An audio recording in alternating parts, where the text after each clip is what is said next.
안녕하세요. 법무법인 리엔 이재현 변호사입니다. 지난 시간에는 방문판매법에 따른 청약철회권 행사를 통해 분양계약으로부터 벗어나는 방법에 대해 안내해드렸죠. 오늘은 또 다른 방법에 대해 알아보도록 하겠습니다. 아마 오늘 말씀드리는 것이 분양계약 해지에 있어서 가장 일반적인 방법론이라고 볼 수도 있겠네요. 분양계약 해지를 접근함에 있어서는 현재 자신이 어떤 상황에 놓여 있는지부터 파악이 돼야 됩니다. 특히 분양대금 납부 정도나 시행사의 성향, 분양받은 부동산의 종류 같은 요소들이 매우 중요하죠.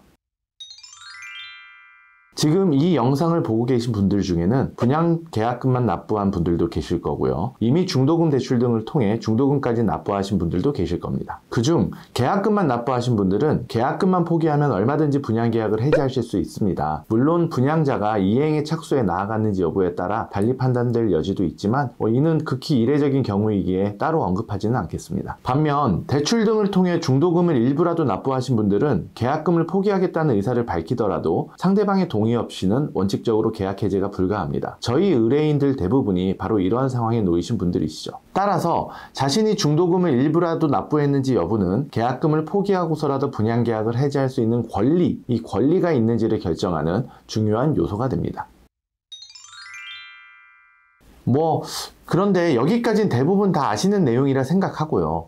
그렇다면 중요한 것은 내가 이 해지권이라는 권리를 행사할 수 없는 상황에서 과연 이 상황을 해결할 수 있는 방법은 없겠느냐 하는 점이겠죠. 즉, 중도금을 일부라도 납부하신 분들은 계약금을 포기하고서라도 어떻게든 분양계약을 해지할 수 있는 방법을 궁금해 하실 거란 얘기입니다. 결론부터 말씀드리자면 섣불리 먼저 소송을 제기하는 것은 절대 좋은 방법이 되지 못한다는 겁니다. 그도 그럴 것이 애초에 권리가 없는데 재판으로 간다 한들 승소 판결을 받기는 어려울 수밖에 없는 거죠. 그렇기에 저는 선제적인 소재기보다는 내용증명 등을 통해 분양사 측과 협의를 시도해 보실 것을 권해드리는데요. 이때 중요한 것이 바로 과연 내용증명은 누구에게 보내야 하고 내용증명에는 어떤 내용들이 들어가야 하나 하는 부분입니다. 내용증명을 보낼 대상을 선정할 때는 분양계약서상의 상대방인 시행사, 시공사, 신탁회사는 물론 대출은행까지도 포함하여 그중 상황에 맞게 골라야 합니다. 분양계약 상대방들이 내용증명만 받고 바로 분양계약 해지에 대한 동의를 해줄 리는 없기 때문에 대부분 아주 긴 시간이 소요될 수밖에 없는데 그 시기를 앞당기거나 확실한 결과를 도출하기 위해서는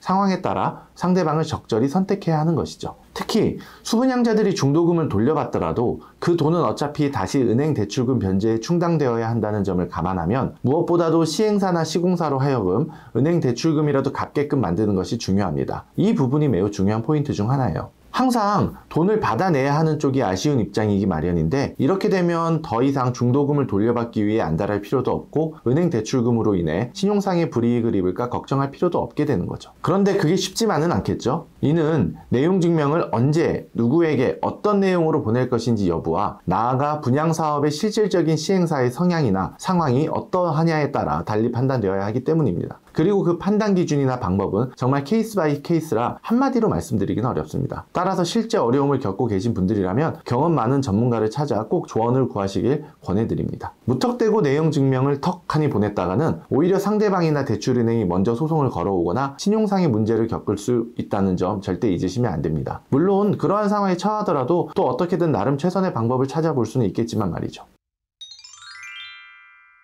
자, 이처럼 계약금을 포기하고도 분양계약을 해지하기 어려운데 과연 계약금까지 돌려받으면서 해지하는 것은 가능할까요? 흔한 경우는 아니지만 가능한 경우도 있습니다. 다만 이를 위해서는 분양받은 부동산의 종류와 그에 적용되는 법령이 무엇인지 먼저 정확히 파악해야 하고 분양 과정 전반에 걸쳐서 시행사나 시공사가 중대한 위법 행위를 했다던가 하는 등 그들을 강하게 압박할 수 있는 카드를 찾아내야만 합니다. 그리고 그 내용을 내용증명에 같이 담아야 하겠죠. 물론 절대 협박이나 공갈에 이를 정도로 선을 넘어서는 안 되고요. 저희가 해결해드린 사건 중 계약금까지 모두 돌려받고 또 빠른 시일 내에 종료된 사건들은 전부 이러한 방법에 의한 것들입니다. 짧게는 열흘 만에 계약을 해지하고 계약금까지 모두 돌려받기도 했으니까요. 자, 오늘은 분양계약 해지의 일반적인 방법론을 알아봤습니다. 정리하자면 먼저 계약금만 납부한 상황이라면 계약금을 포기하고 해지하는 것은 얼마든지 가능하다. 그리고 중도금을 일부라도 납부한 상황이라면 가급적 소송으로 가는 것보다도 내용증명을 통해 해결하는 것이 효과적이다. 그리고 내용증명을 보낼 때는 그 상대방과 내용을 재반 상황을 고려해서 순차적으로 적절히 선택해서 보내야 한다. 끝으로 부동산의 종류에 따라 분양사 측을 압박할 수 있는 카드를 잘 활용한다면 계약금을 돌려받고 해지하는 것도 불가능한 것은 아니다. 이겠네요. 분양계약에 관한 법적 분쟁은 정말 끊이지 않는 것 같습니다. 그 과정에서 분양사 측은 계속해서 진화하고 있고 수분양자들도 그에 대응하기 위해 끊임없이 연구하지 않을 수 없는 상황입니다. 지금까지 그래온 것처럼 앞으로도 보다 많은 분들께 지속적인 도움을 드리기 위해 노력하겠습니다. 지금까지 법무법인 리엔의 이재훈 변호사였습니다.